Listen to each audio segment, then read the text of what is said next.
My next guest is the newest member of the UFC's featherweight roster, and I'm catching him at lunchtime. He's eating some pretty delicious pho. I'm actually a little bit jealous there, but more importantly, he's coming off a win this Tuesday at Dana White's Tuesday Night Contender Series. Of course, I'm talking about the Wolfman, Bobby Moffett, back here on the program. Bobby, how are you?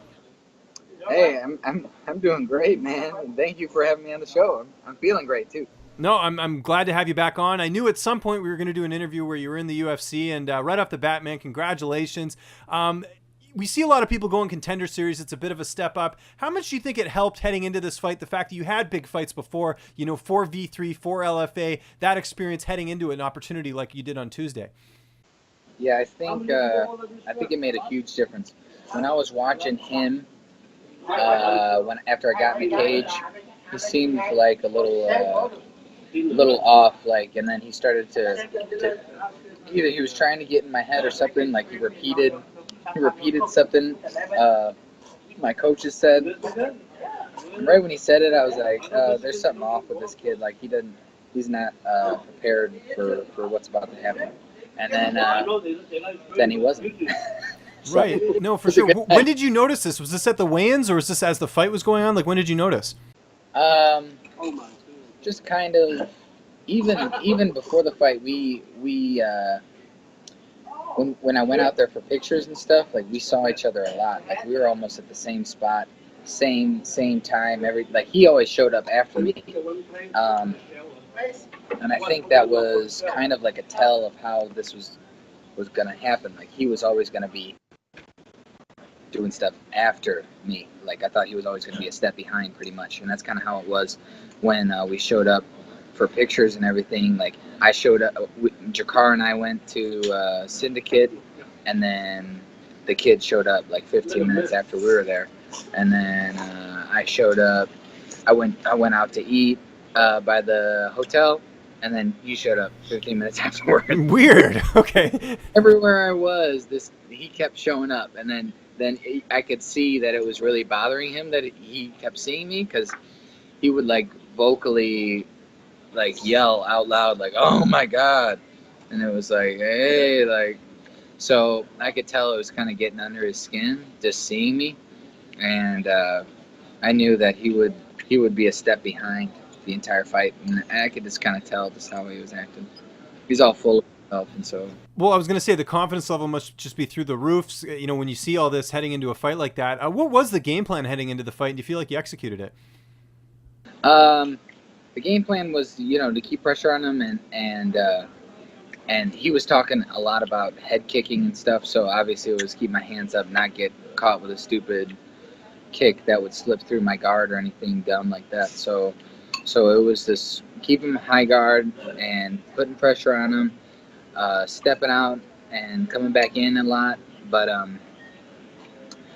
I went out there and I told the people after the fight, I was like, I had a dream that I went out there and I just overhand righted him and then took him down, and he gave me an arm triangle in my dream, and I finished it in the first round. So I think that I was kind of I was thinking about that too much when I got in the position. I was like, all right, I dreamt about it, so it might as well be happening for real, So I kind of kept going to that in the first round, and I think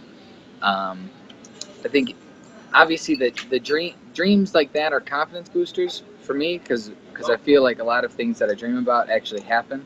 So it's good to have that, but the only bad part was I was dwelling too much on that part of the dream, and I should have just started cracking him and beating him a little bit more in the first round. But then the second round came around and everything just fell into place, so it was good. And you get the submission win, like I said there. Were you nervous at all about getting the contract? Because there was a couple other finishes on the card, and you never really know with the Contender Series. Yeah, every fight was a finish. Everybody was good on that card. I noticed that everybody that fights in the Contender Series, they have the potential to be a UFC fighter. So I feel like everyone has that opportunity. They're all up for grabs. So it's nobody's really more deserving than the other person.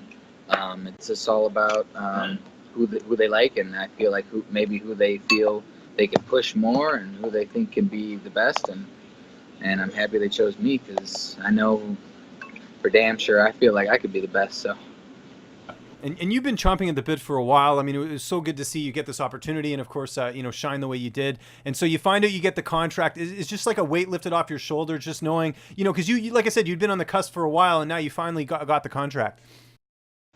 Yeah, it was a big thing for me. Like my manager was talking to me about it right after the fight. Well, maybe not right the next day, and he was like, "Man, like we had that fight with Tan Lee," and he was like, "Were you ever thinking about like calling it quits after that?" And I was like, it was a brief moment in those hours after that fight where I really thought about, man, did I even make the right decision? Should I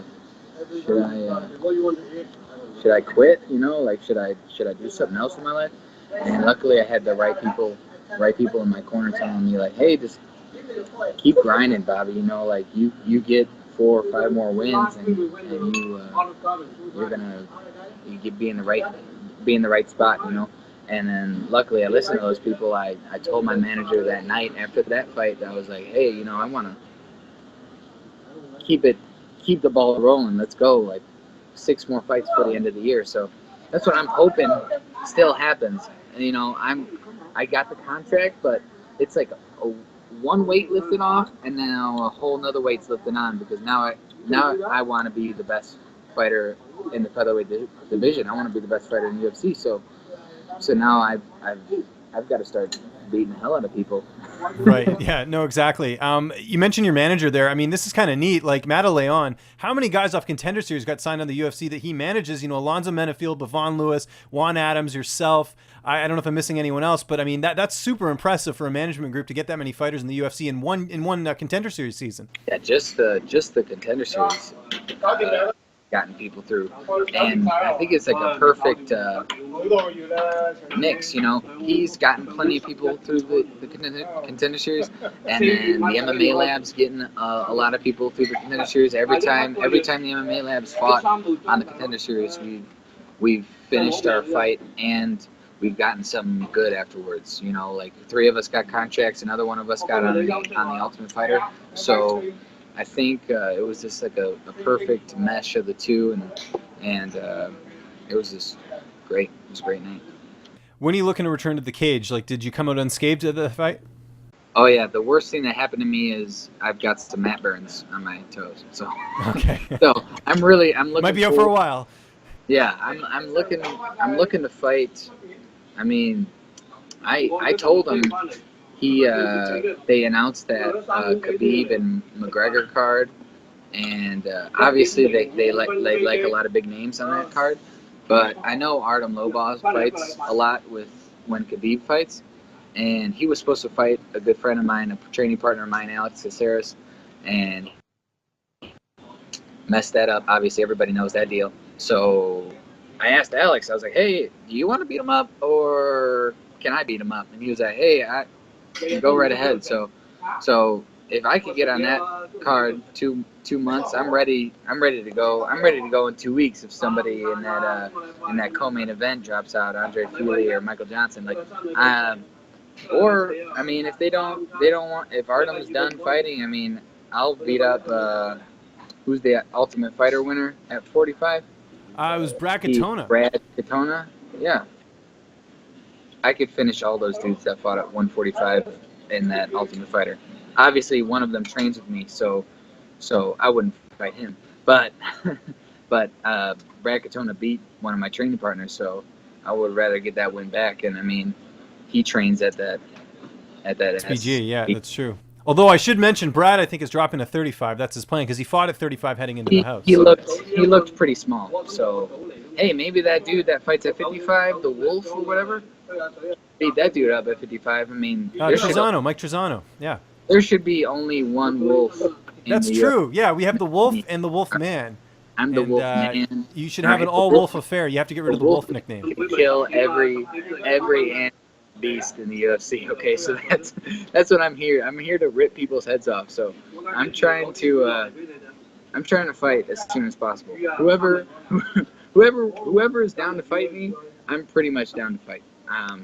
So I want to fight at least 2 more times for the end of the year. I remember I said after that loss, I told my manager 6 more fights, and I already got 3, so 3 more fights for the end of the year. And my body is starting to feel like into the prime. Like I was going through a whole bunch of injuries leading up to all these fights, and now it's like I'm running on 100%. So I'm ready to tear through some of these people. And we're certainly going to look forward to it, man. And again, congratulations on getting the contract, Bobby. Just to remind people where they can find you on social media, and if you have any sponsors or shout-outs, the floor is yours.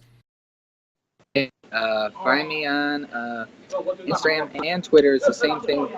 Bobby_the Wolfman, WLFMN. And honestly, I really don't pay attention to Facebook that much. But you could like my there too. I mean, it's cool. And I want to say thanks to Dana White and Sean Shelby for signing me, and Dana White for giving me the opportunity to fight on the Contender Series, and my manager for sticking with me and listening to me when I asked for more fights, and the MMA Lab for all the good training sessions and helping me out and getting me to the spot, and Scott Mitchell Chiropractic who helped me out. I had some bad neck injuries earlier this year, and they really helped me out. So it's been good. And my brother Jakar Close. Look at oh god, Jakar Close. Oh, eating pho. What the fuck? What's up, fight fans? If you like this video, be sure to subscribe to see even more interviews with your favorite UFC and Bellator fighters. We've also got coverage at events, including post-fight press conferences and media scrums. And if you like this video, check out the video to my right. It's worth your time.